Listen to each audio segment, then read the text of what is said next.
Le 16 octobre 1978, Denis Gilder rêve d'Arnie Cunningham au volant de sa voiture, Christine. Le cadavre de Roland Lebey est sur le siège passager en train de se décomposer. Et des cadavres, il va y en avoir dans ce roman de 1983, le 16e livre que King publiera dans sa carrière, et un de ceux qui a le plus marqué la pop culture grâce à sa voiture, la très reconnaissable Plymouth Fury rouge. Mais aussi grâce à l'adaptation d'un des maîtres de l'époque, John Carpenter. Christine fera des dégâts sur son passage, mais on lui prête de fausses intentions.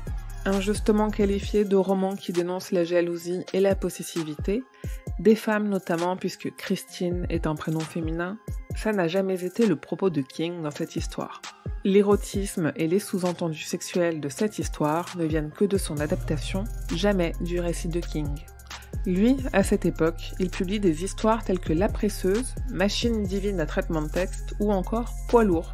On est en plein boom de l'industrialisation, les machines remplacent les hommes et les esprits les plus imaginatifs se retrouvent à se demander ce qu'il se passerait si la machine se retournait contre l'homme. C'est une dénonciation, voire une crainte clairement assumée, assez récurrente chez King. Dans les années 80, King est aussi quelqu'un qui a de très gros problèmes d'addiction. Alcool et drogue dure, au pluriel, sont son quotidien, et il est un peu plus conscient des problèmes que ses addictions causent sur son travail, mais surtout au sein de son foyer. Car quand Christine est publiée, il est déjà père de 3 enfants.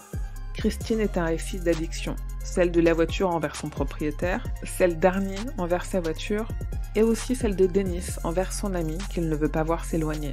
C'est un récit sur les conséquences terribles que peuvent avoir les addictions. Dans la fiction, les ficelles sont tirées par un esprit maléfique. Mais dans la réalité, qui paiera le prix des conséquences de nos addictions ?